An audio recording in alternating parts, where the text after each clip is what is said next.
Bueno, buenos días. Es un privilegio para nosotros contar con la presencia de Eduardo Silva, reconocido árbitro en el ámbito doméstico e internacional. Y sin más preámbulos, comenzaremos más que un diálogo, digamos, un monólogo asistido. Yo quiero que el doctor Eduardo nos ilustre y comparta sobre aspectos del arbitraje y nos comparta experiencias en esta conversación orientada a las relaciones entre el arbitraje y el Poder Judicial. Esto ha sido una obsesión de nosotros en estos últimos años, como les consta a ustedes por las programaciones que hemos tenido, y simplemente querría decir que partiendo de una realidad constitucional de ubicación de la función arbitral en un sistema nacional de justicia, como lo hace la Constitución Política de Colombia, en su artículo 116, pues de allí se derivan necesariamente unas coincidencias entre la función judicial y la función arbitral propiamente dichas. También de allí mismo, del texto constitucional, se desprenden la diferencia específica cifrada en el desarrollo del principio de autonomía de la voluntad y el carácter convencional del arbitraje. De estas semejanzas, ¿qué derivaciones podemos extraer en cuanto a la intervención del Poder Judicial en el arbitraje, Eduardo? Muchas gracias, doctor Mauricio, y muchísimas gracias por esta invitación a estar con todos ustedes aquí en Cartagena. Yo creo que antes de ir al artículo 116 de la Constitución, me parece importante plantear dos premisas que me parecen fundamentales para entender esta relación entre Poder Judicial y Poder Arbitral o Justicia Arbitral. La primera es que el arbitraje como institución siempre ha tenido que luchar por su supervivencia. Es decir, hay siempre ha habido desconfianza que proviene de diferentes sectores para con el arbitraje, y por lo tanto, para que el arbitraje funcione, los estados han tenido que tomar decisiones para defender el arbitraje. ¿Por qué digo esto? Porque muchas veces pienso yo que ese tema de la relación entre Poder Judicial y arbitraje se observa desde un punto de vista solamente jurídico, y este tema es un tema que trasciende, a mi modo de ver, lo jurídico. Déjenme darles un ejemplo que me parece muy elocuente. En Francia, hoy día considerada como uno de los países más avanzados en materia de arbitraje, el arbitraje desapareció por prácticamente 80 años. ¿Qué pasó? En 1840, un civilista que nosotros conocimos leyendo los libros de Luis Claro Solar, ustedes recordarán que Luis Claro Solar cita un montón de juristas franceses en sus libros. Uno de ellos era el jurista Trollon, y Trollon escribió en uno de esos libros que el arbitraje no podía tener lugar y que por lo tanto el convenio arbitral debía ser considerado nulo. Y la razón que él evocaba para decir que el convenio arbitral era nulo era que los árbitros, como personas privadas, no tenían ni la competencia, ni la probidad, ni la imparcialidad que tienen los jueces estatales, y que por lo tanto el arbitraje no podía tener lugar. Entonces, mientras eso fue parte de la doctrina, pues era parte de la doctrina. Sin embargo, a este señor Trollon lo nombraron en la Corte de Casación francesa, y tan pronto como tuvo la oportunidad, pues anuló un convenio arbitral por las mismas razones que había evocado en su libro. Y a partir de 1843, el convenio arbitral no producía efectos en Francia, y solo fue hasta por allá 1925 que volvió el arbitraje en Francia. Entonces, ustedes se dan cuenta con este ejemplo la importancia de esa relación, es decir, si hay un juez al que no le parece que el arbitraje debe tener lugar, pues lo puede anular durante 80 años en un país como Francia. Entonces la importancia es capital. Doctor Eduardo, ¿por qué no nos cuenta, ya que nos está comentando esta evolución de la doctrina y de la jurisprudencia en Francia, cuál fue el debate doctrinal que se dio en ese momento ya en el siglo XX para restablecer el arbitraje frente a las posiciones adoptadas por la jurisprudencia que usted ha hecho referencia? Sí, en realidad, si se restablece el arbitraje en Francia en 1925, es porque los comerciantes, es decir, los usuarios, empiezan a presionar al gobierno. Y en realidad fueron más los comerciantes internacionales quienes hicieron el lobby, como se dice hoy día, para que el arbitraje regresara en Francia y en otras naciones. ¿Dónde hicieron ese lobby? Lo hicieron dentro del marco de la Cámara de Comercio Internacional, y la Cámara de Comercio Internacional hizo a su turno lobby ante las Naciones Unidas y presentó un proyecto de convención que finalmente fue la Convención de Ginebra de 1923 sobre la validez del convenio arbitral. Francia suscribe y ratifica ese convenio, ese protocolo de Ginebra de 1923, y a partir de ahí asume la obligación internacional de legislar para componer el problema que había creado Trollon y la Corte de Casación en 1843.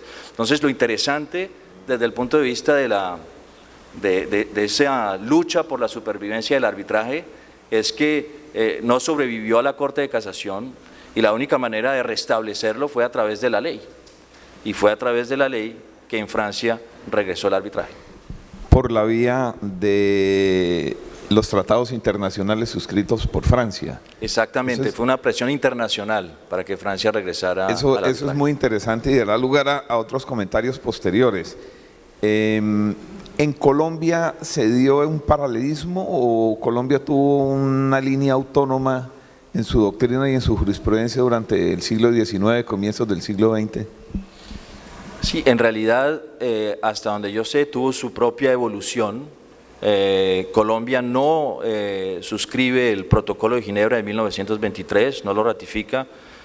Hasta donde yo recuerdo, la única nación latinoamericana que suscribe ese protocolo fue el Brasil, pero de resto Colombia siguió su evolución como la conocemos en materia arbitral.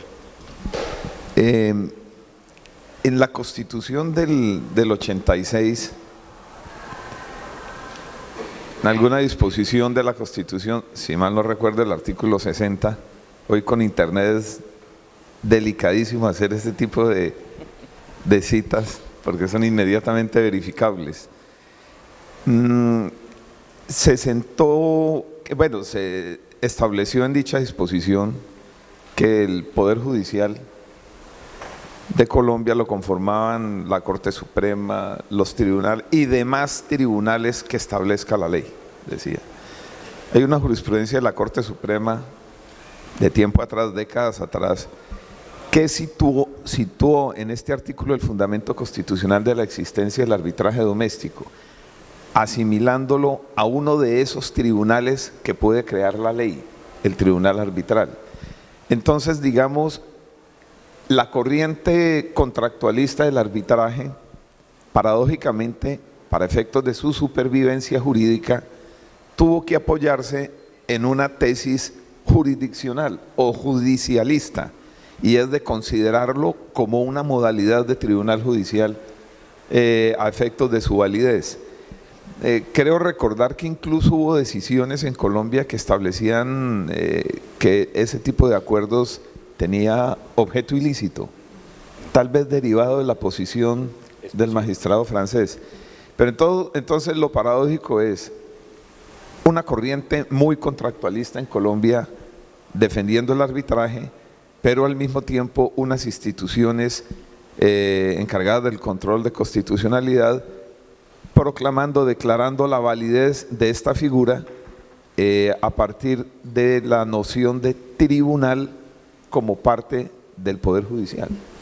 Una cosa muy interesante en Colombia y yo creo en otros países latinoamericanos, doctor Mauricio, es que para que el arbitraje haya podido sobrevivir ha sido necesario de alguna manera asemejarlo al proceso judicial y a los árbitros ha sido necesario asemejarlos a los jueces, que es algo que no ha pasado, por ejemplo, en Europa. Y la pregunta es ¿por qué? Y una teoría posible, o que es pura especulación de mi parte, es que quizás en estas naciones tenemos una idea muy anclada según la cual el Estado tiene el monopolio de la administración de justicia y el modelo paradigmático de la administración de justicia es la del proceso judicial ante los jueces estatales. De tal manera que para de alguna manera darle al arbitraje su supervivencia, pues hay que asemejarlo a ese proceso judicial. Entonces, de eso resultan diferentes decisiones de política constitucional o legislativa, es decir, incluir dentro de la posibilidad de administrar justicia a los árbitros o decir que son esos otros tribunales que menciona el artículo constitucional, decir que los árbitros son jueces. Lo interesante es que mientras que la supervivencia del arbitraje en Colombia y en América del Sur, diría yo, ha dependido de asemejar el arbitraje al proceso judicial y los árbitros a los jueces, en Europa ha sucedido de la manera opuesta. La supervivencia del arbitraje ha dependido de distinguir el proceso judicial y los jueces de un lado y el arbitraje y los árbitros de otro lado. Ahora, desarrollando un poco la naturaleza convencional del arbitraje, como factor diferenciador justamente de otras modalidades de administración de justicia, pues empezando por la típicamente judicial, ¿qué desarrollos, qué ponderación hace usted actualmente en Colombia, en el arbitraje doméstico, sobre ese balance entre lo convencional y lo jurisdiccional? Sí, esa es una discusión pues que como sabemos todos, ha sucedido durante muchos años entre los, diría yo, procesalistas y los comercialistas, para llamarlos de alguna manera. A mí me parece que el arbitraje nacional se parece más al proceso judicial que al arbitraje internacional, para dar una primera indicación. Es decir, el procedimiento que se sigue ante los tribunales de arbitramiento locales en Colombia es un proceso bastante formal, con unas etapas bien determinadas, mientras que el arbitraje internacional pues es mucho más flexible y las partes escogen cómo quieren organizar su procedimiento. Ahora bien, yo he cambiado mucho de opinión sobre este tema. Evidentemente todos tenemos las influencias que tenemos y en una época yo pensaba que quizás un arbitraje nacional más flexible sería positivo. He cambiado de opinión porque me he dado cuenta que el arbitraje nacional, tal y como está concebido, ha funcionado, funciona y funcionará muy bien. Es realmente un procedimiento que los usuarios ya han adoptado, les gusta, no han pedido que se cambie, hasta donde yo sé. Entonces, yo creo que lo que conviene en Colombia es hacer una distinción, como hoy día lo hace la legislación, entre el arbitraje nacional y el arbitraje internacional. Ahora, el arbitraje nacional podría mejorar, ¿no? Hay un tema que yo sé que todos los árbitros aquí presentes apreciarán.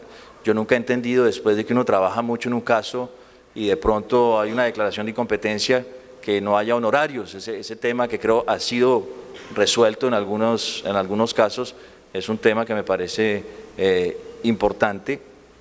Y otra cosa que me parece un poco curiosa es que los árbitros puedan, durante la audiencia de conciliación, dejar de ser árbitros y volverse otra cosa, porque de alguna manera durante esa audiencia de conciliación, si se hace bien, los árbitros pueden anticipar un poco la opinión que tienen sobre el caso, hasta qué punto eso implica un prejuzgamiento del caso. No es claro que las partes no puedan después recusar a un árbitro o no por lo que hayan dicho en esa audiencia de conciliación. En fin, me parece que son dos temas que hay que evaluar. Y aparece el punto de los controles judiciales, ¿no?, sobre las decisiones arbitrales. Como todos aquí los presentes podemos saberlo, en términos coloquiales resultaría o resulta frustrante que las partes, después de haberse sustraído voluntariamente de la jurisdicción estatal, encuentren que tras agotar un trámite arbitral, justamente una decisión estatal termine definiendo la controversia por la vía de la nulidad, de la anulación del laudo o por la vía de la acción de tutela. Entre nosotros pues están en estos momentos 6 consejeros de Estado, a quienes saludo muy especialmente, y quisiera que nos hablara un poco sobre cómo ve el ejercicio de ese control que hace el contencioso administrativo sobre el laudo arbitral. Bueno, un poco primero una consideración preliminar para ser más concreto sobre algo que ya mencioné. Fíjense que hay efectos perversos de esa defensa del arbitraje a través de la asimilación del arbitraje y el proceso judicial. Porque si el arbitraje es como un proceso y los árbitros son jueces, pues hay toda una serie de consecuencias jurídicas que se van a aplicar a los árbitros. Por ejemplo, los árbitros van a ser considerados desde el punto de vista de la acción de tutela como autoridades públicas, contra quienes se puede ejercer una acción de tutela y los árbitros se convierten en partes demandadas de esa acción de tutela. Entonces, ese es un efecto perverso y eso explica por qué en Europa la manera de defender el arbitraje ha sido la opuesta. Es crear un régimen distinto. Hay otro mecanismo de administrar justicia. Los árbitros se parecen a los jueces, pero no son jueces. Y por lo tanto sería impensable que una acción de tutela en un Estado europeo, si existiera, que no existe, si existiera, pudiera ejercerse contra los árbitros. La tendencia en Europa, en los Estados Unidos, y ahora hay que mencionar además de Europa a Inglaterra, que va para otro lado, es la de crear reglas de inmunidad de los árbitros, no crear mecanismos que puedan servir para atacar a los árbitros. ¿Por qué? Porque solamente si los árbitros saben que no les van a comenzar un proceso de tutela o un proceso penal, pueden juzgar con tranquilidad. Es que la labor de juzgar es una labor tan importante que se necesita la paz espiritual y la tranquilidad necesarias para hacerlo. Si hay toda una serie de espadas sobre los árbitros, ¿hasta qué punto, me pregunto yo, la imparcialidad de ellos no se ve afectada? Entonces, ¿qué pasa con el tema de la acción de tutela más precisamente? Que puesto que nuestra Constitución, las leyes de alguna manera han asimilado los árbitros a los jueces, esas acciones de tutela se pueden ejercer jurídicamente en los casos y eso ha sido ya afirmado. Un último punto sobre este tema y es, les decía yo al principio, este tema de la relación de los jueces y el arbitraje es un tema del que depende la supervivencia del arbitraje, pero no es un tema jurídico. Es decir, yo a veces lo que veo en Colombia es que nos encerramos en unas discusiones muy jurídicas, lo que dice la Constitución, lo que dice la ley. En realidad la pregunta es una pregunta de política nacional y la pregunta es, ¿queremos defender el arbitraje o no? Y si queremos defender el arbitraje, pues hay que hacer un acto de fe por ese sistema y buscar los mecanismos jurídicos que permitan proteger el arbitraje, los árbitros, los centros de arbitraje, y es algo que implicaría, como implicó también en Francia, la intervención probablemente del legislador. Sí, indudablemente En relación con la acción de tutela, finalmente la anulación de los laudos es algo generalizado y está previsto en los tratados internacionales que depositan en los estados nacionales y sus legislaciones la forma de regularlo. La acción de tutela sí aparece como algo específico que genera mucho asombro y preocupación. Y es bastante fuerte el soporte jurídicamente hablando, como bien lo dice, porque entre las decisiones fundacionales del Tribunal Constitucional en Colombia está que no hay acto jurisdiccional no susceptible de control por el órgano de cierre en materia de derechos fundamentales. Entonces, esto ya incluso, doctor Eduardo, se ratificó con mucha fuerza cuando la Corte recientemente declaró inexequible una disposición del acto legislativo de la Justicia Especial de Paz que prácticamente establecía que procedía el control, la acción de tutela contra decisiones de la JEP en la medida en que los magistrados de la propia JEP, dos de ellos, le dieran el visto bueno a ese tipo de control, es decir, el mismo juez de quien se predica por un ciudadano, hipotéticamente, que le desconoció su derecho fundamental al debido proceso, es el que le da la vía libre al control vía tutela. Y la Corte declaró inexequible una norma de acto legislativo, porque iba en contravía de esa sentencia, de esa jurisprudencia fundacional. Entonces, parece que este problema o esta situación, más bien esta circunstancia, pues no se va a poder resolver sino por una intervención muy fuerte del legislador o del propio constituyente. Es muy posible. Yo había pensado en ciertas teorías, pero no creo que funcionen. Hay en algunos países se habla hoy día del derecho fundamental a arbitrar. Si uno ha incluido en un contrato una cláusula compromisoria y la Constitución protege el acceso a la justicia arbitral, habría un derecho fundamental a arbitrar. ¿Cómo articular esa proposición con la jurisprudencia constitucional colombiana? Pues eso lo sabrá mejor usted, doctor Mauricio. No, pero eso que usted dice es un camino muy interesante para recorrer y da pie a que pasemos al ámbito internacional. Si en Colombia tenemos pues por establecido hasta el momento que el acto arbitral es un acto jurisdiccional, la discusión sobre si esto aplica en el ámbito internacional para los laudos de ese tipo, pues es otra cosa, ¿no? ¿Qué opinaría usted? Sí, por eso pues yo subrayé hace un rato, doctor Mauricio, que me parece muy importante distinguir el arbitraje nacional del arbitraje internacional. De alguna manera, la teoría sería la siguiente. En las relaciones nacionales entre particulares o entre la administración y los particulares, lo normal evidentemente es que quien decida los litigios sea el juez estatal. En eso todos estamos de acuerdo, es lo que dice nuestra Constitución. El monopolio de la administración de justicia lo tiene el Estado y así son todos los países. O sea que sobre eso no debería haber ninguna duda. El arbitraje en materia doméstica, yo creo, sigue siendo la excepción.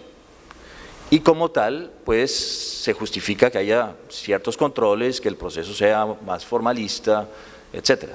Ahora, las relaciones a nivel internacional pues ocurren en un plano distinto. Hay un artículo famoso de un profesor francés, Pierre Maillard, que distingue entre dos conceptos que son el concepto de Estado y el concepto de administración. La administración pues es la que conocemos en materia interna y que tiene relaciones con los particulares. El Estado es ya la nación cuando interviene a nivel internacional y son dos realidades distintas. En esta segunda realidad, el juez que podríamos llamar natural ya no es el juez estatal, que el juez estatal no se considera totalmente neutro, de tal manera que muchos dicen que el juez natural de esas relaciones internacionales viene a ser el árbitro internacional. y no se justificaría, puesto que estamos hablando de otro plano, ya no es el plano nacional, sino un plano internacional, que existan sobre el laudo que resulte de ese arbitraje internacional los mismos controles o la misma regulación que existe para el arbitraje nacional. Dos ejemplos que me llegan a la cabeza. Supongamos que una entidad pública colombiana en un contrato incluye una cláusula compromisoria de la Cámara de Comercio Internacional junto con una empresa extranjera de construcción que puede venir, por ejemplo, de España. Entonces estamos ante una relación internacional, un contrato internacional y por lo tanto un arbitraje internacional. ¿Qué pasaría, y esa es una pregunta que siempre me he formulado, si la Procuraduría envía una comunicación, en ese caso diciendo, nosotros tenemos derecho a participar porque este caso evidentemente involucra el interés público? Yo nunca he visto en ninguna parte del mundo que el Ministerio Público aparezca en un arbitraje internacional que involucra a una entidad pública o un Estado. Eso simplemente no es correcto, no se puede hacer. Si pasara en Colombia, que no sé si ha pasado, puede pasar, la respuesta que tendrá que dar el centro o el tribunal va a ser bien complicada, porque les tocará hacer una distinción entre lo nacional y lo internacional que no necesariamente va a ser entendida. Pero yo me imagino la reacción de la empresa española y de sus abogados cuando lleguen a la audiencia y de repente vean que hay una tercera parte que se llama Ministerio Público. La única manera en que se podría solucionar ese tema sin, ¿cómo decirlo?, violentar a la Procuraduría, sería que un representante de la Procuraduría haga parte del equipo de defensa de la entidad pública. Allí no habría ningún problema, pero no sería el Ministerio Público tal y como lo conocemos, sino parte del equipo de defensa del Estado. Bueno, la realidad a veces es rápidamente alcanzada por la ficción, de modo que estamos en esa situación justamente. Los actos internacionales de las actuaciones internacionales en procesos de arbitraje de inversión, ¿cómo aplicaría ese mismo enfoque a este tipo de trámites de procedimiento de inversión?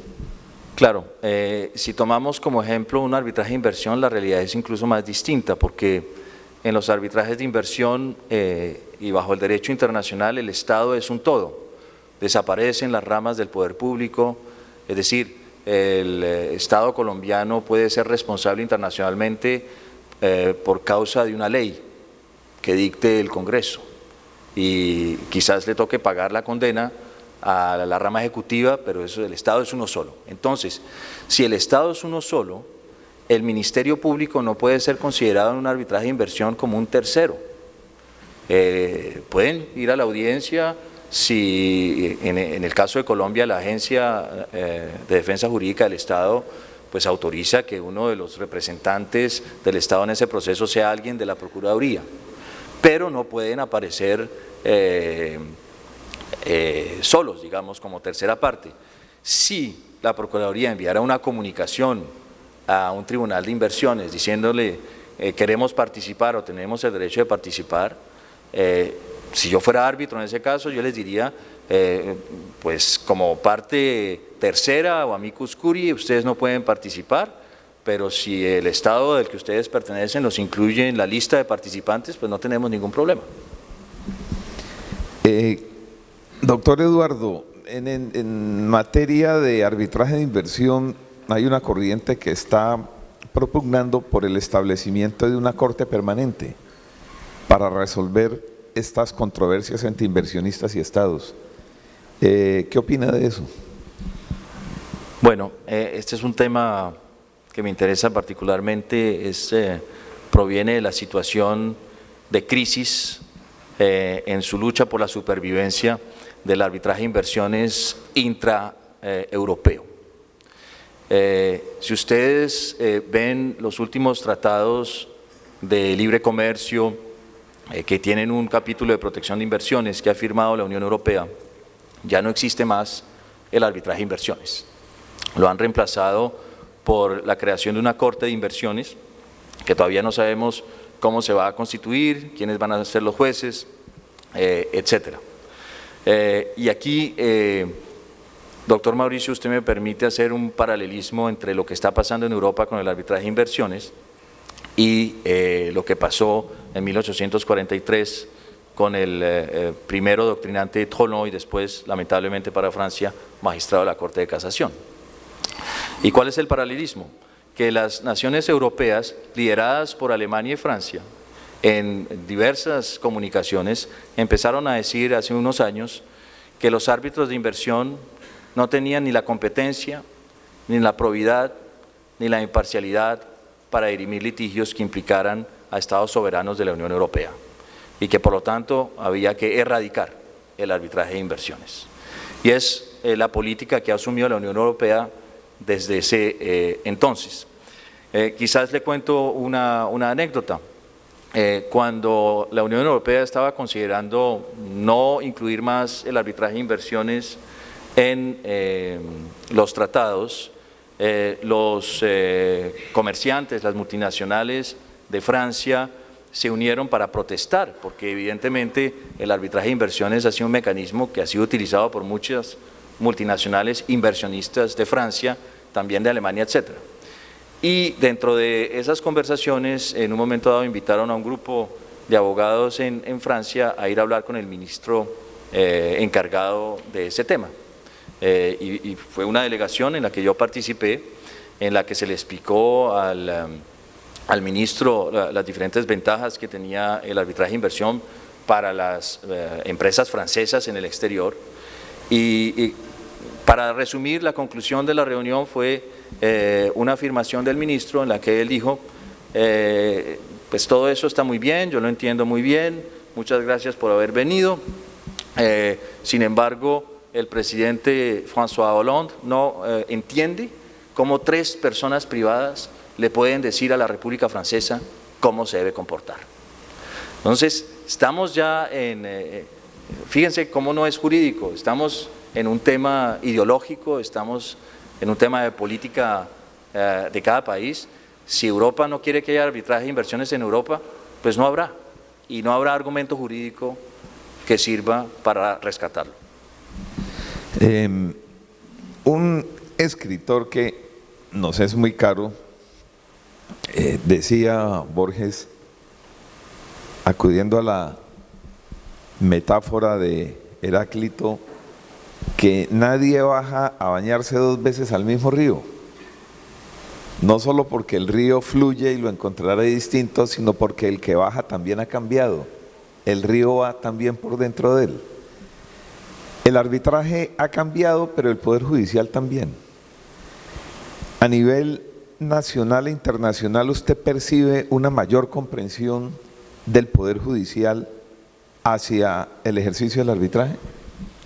Sí, y me gustaría comenzar con el caso colombiano que olvidé comentar cuando me preguntó doctor Mauricio qué pensaba yo del Consejo de Estado.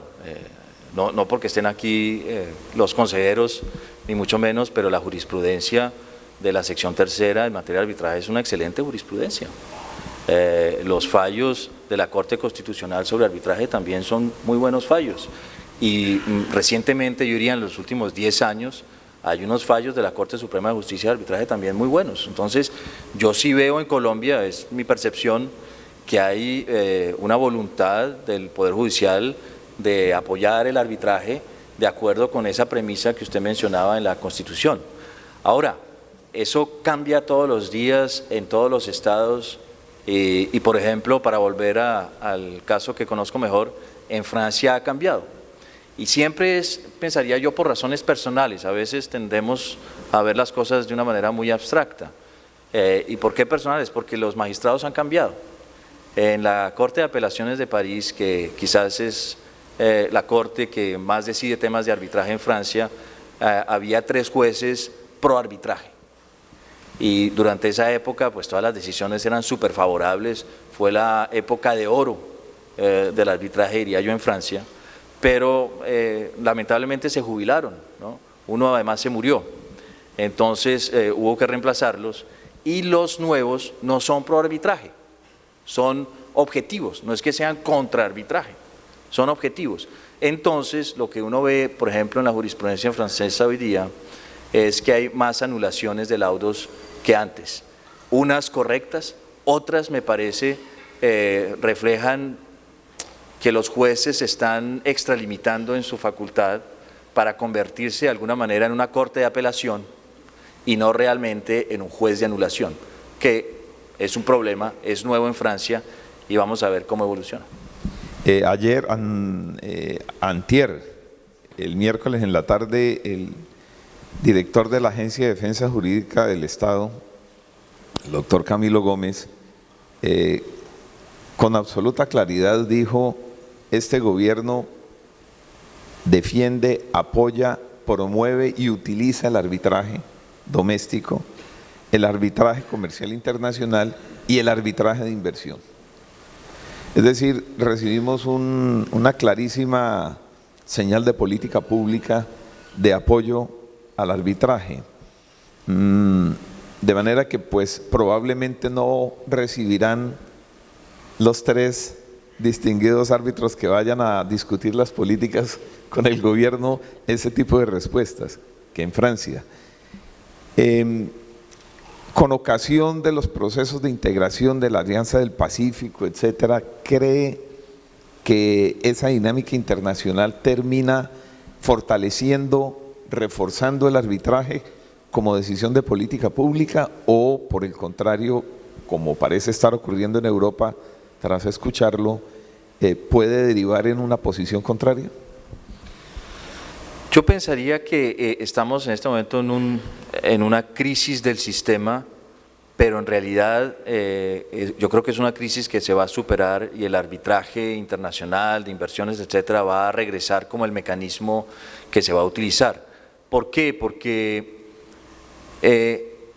si el mecanismo que va a reemplazar el arbitraje de inversiones va a ser esa corte de inversiones, la primera pregunta que un inversionista, y es que se nos olvida que finalmente el que comienza sus arbitrajes es la empresa privada, el inversionista.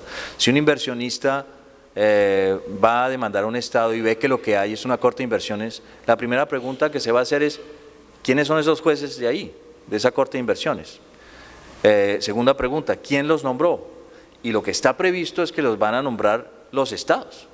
Entonces, si uno es abogado de un inversionista, lo que me parece debe recomendarle es que negocie muy bien su contrato con el Estado, y en ese contrato con el Estado incluya una cláusula compromisoria que haga referencia, si se quiere, al CIADI o al CCI, a la institución que se quiera. Entonces, lo que yo veo que va a pasar no es la desaparición del arbitraje internacional, sino un reemplazo temporal del arbitraje de inversiones por un arbitraje contractual bien negociado por el inversionista, que también va a implicar esa contractualización del arbitraje de inversiones, si se quiere, que los contratos le van a costar más caro a las naciones europeas. ¿Y por qué les va a costar más caro? Pues porque no está ya la protección del arbitraje de inversiones. Doctor Eduardo, entre el público hay mucha gente joven, vinculada fundamentalmente a través de la red de juvenil de arbitraje, que ya es una realidad y que está funcionando muy bien. ¿Qué mensaje les daría usted a los que están iniciándose en estas disciplinas y en estas actividades arbitrales? Sí, yo creo que el mensaje es creer en el sistema, más allá que por razones jurídicas, por razones de gobernabilidad, como se dice hoy día, de las relaciones internacionales, y hacer un acto de fe. Yo creo que si uno escoge dedicarse al arbitraje como carrera, como profesión, pues tiene que creer en el sistema y hacer todo lo posible por defenderlo dentro, evidentemente, de la racionalidad y el marco jurídico en el que uno obra. Y finalmente, a los jueces de la República que nos acompañan, magistrados, jueces. No, con todo respeto, yo no, ¿qué le voy a recomendar yo a los jueces de la República? desearles paciencia y coraje en la muy delicada labor que tienen. Muchas gracias.